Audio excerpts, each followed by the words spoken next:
G'day guys, what are we doing today? Well, today we're going to photograph this bad boy with your phone under stars. It's going to look like this. I'll show you how to do it. But first, the sun is still shining.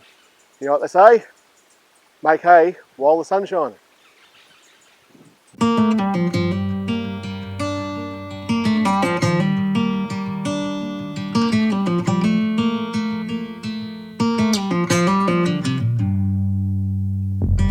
Back to what used to be home, passing by those little towns I know so well, stopping for gas and then I'm behind the wheel again. Driving this like a spiritual cleanse, where every mile is a new beginning and every bend holds a new end. Eyes on the road, don't lose control. I'm speeding fast to chase my soul. I'm driving to get away, running through emotions high and low, holding on or letting go. I'm fighting another day. G'day guys, Shane Mostyn here. Every week we do 2 videos all about small sensor photography. That is your mobile phone, GoPros, action cams, drones, all that sort of stuff. If you're new to the channel, make sure you check out the description. All the tools that we talk about here today, all the links are down below. All the gear that I'm using here today, tripods, lights, all that sort of stuff is also in the description down below. So let's get into it. Even though we're photographing a tractor here, you don't have to have a tractor at your disposal to do this sort of photography. This will work on any sort of vehicle. You can run around with a bus, a truck, a front end loader, a car, whatever you like. The principles are exactly the same. What you're looking for when you're choosing a vehicle to photograph are details. All these like flaps, the big tread on the tyres, all those sorts of things, because at night time when we shine light onto it, they'll create shadows and create depth. Now the more detail that we have in the subject that we're going to photograph with this tractor or the car or whatever it is that you're going to shoot, the more detail that's on it, the more bits and pieces that stick out, the better it will be. You can see how the sun is shining light across all the shadows on the ground here, forming all those shadows. It's picking up the light, creating that shadows, creating that depth, and we want to emulate that when we light paint this tonight with some torches. What torches are we going to use? Let's have a talk about that. So when it comes to the torches, there's 2 different sorts that I use. It doesn't have to be this sort of torch, but they do need to do what these ones do. Anyway, this was a Elytra Torch. I've done a really big long review, an in-depth review on this torch, and I'll link it up the top here. But basically it's a torch that's got 16 LEDs on the front, and they're freaking bright. They're adjustable in brightness. This torch has 4 modes, starts dim, gets brighter, brighter, and then strobe. And the strobe can come in handy occasionally with this sort of painting, and we may do it tonight, we may not use it tonight. The other thing I like about this torch is 2 more things. One, it has a diffuser on it. It's just this little rubber grommet that sits over the top of it. And the second thing is this sucker's magnetic.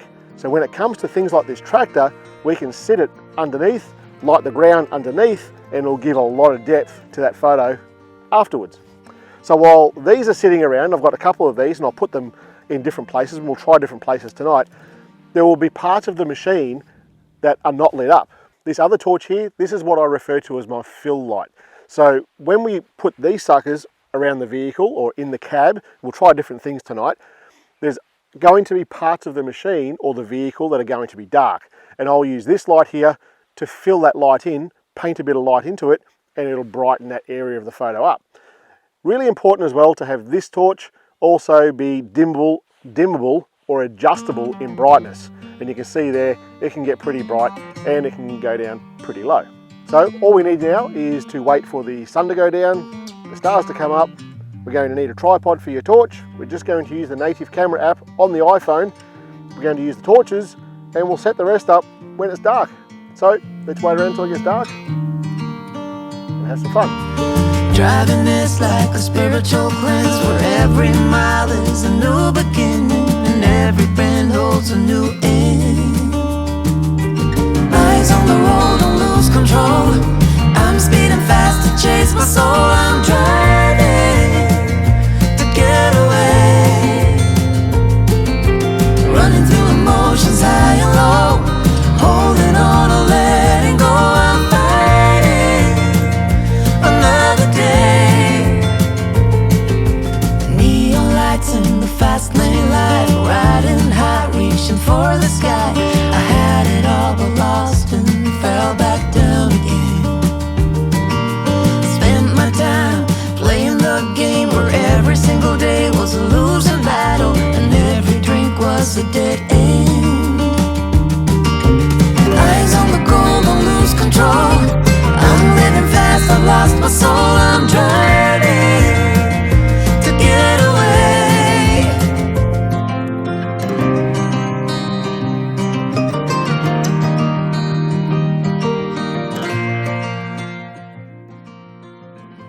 Alright guys, obviously it's dark now. The sun has pretty well gone. There's a little bit of light out there still. You're probably not picking it up here at the moment because I've got lights and stuff set up for shooting this. So what I'm going to try first is I'm going to put one of those Elytra torches, the small torches. I'm going to put it on the back of the tractor and shine it up through the back window into the cab. That'll give a good amount of dimension to the photo.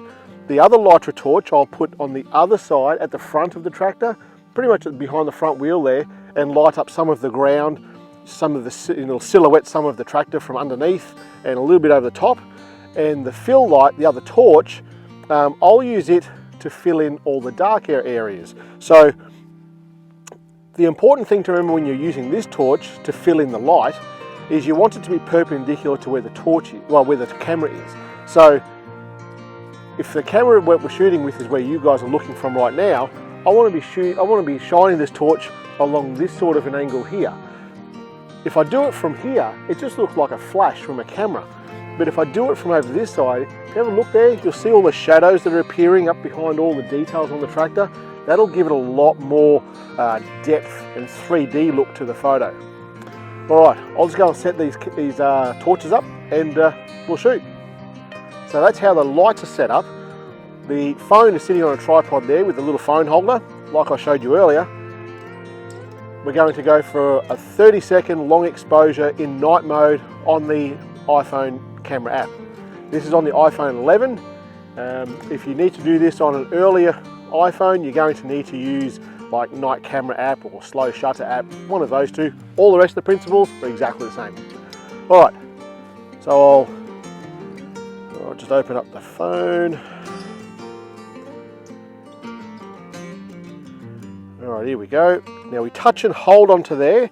When we touch and hold onto the screen, it's going to lock the focus. Don't worry about what those crosses are doing. That's something that's happened with the new iOS 14. So that's taking a photo now. I'm just going to light a little bit from the front here, and I'm going to duck around to this side over here now, and I'll light a little bit like that, a little bit more like that with the wheels, and that'll do us. That's the photo taken. What have we got there? About 2 seconds to go. There's the photo. Let's open that up. That looks pretty good. You know what? First time's a treat. I think that photo is pretty bloody good. How simple was that? 2 torches placed around the back of the tractor to silhouette the tractor. If it's a car, same principles. Put one on the back of the car, lighting lights underneath, lighting the ground underneath the car.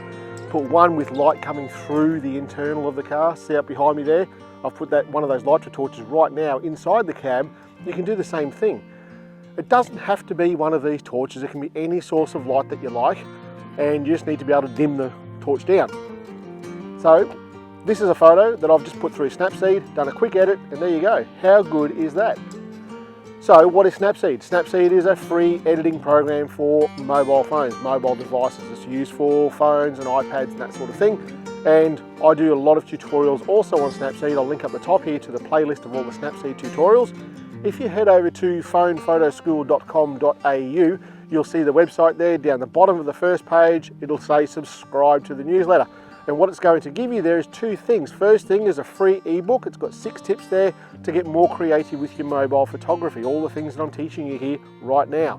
And what it will also do though, it'll take you to another page automatically on the website. It'll give you 3 presets for Snapseed. Yeah, Snapseed does free presets.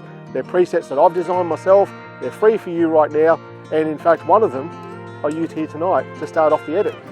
All right guys, that's it for today. I'll see you next week. Fell back down again. Spent my time playing the game where every single day was a losing battle and every drink was a dead end.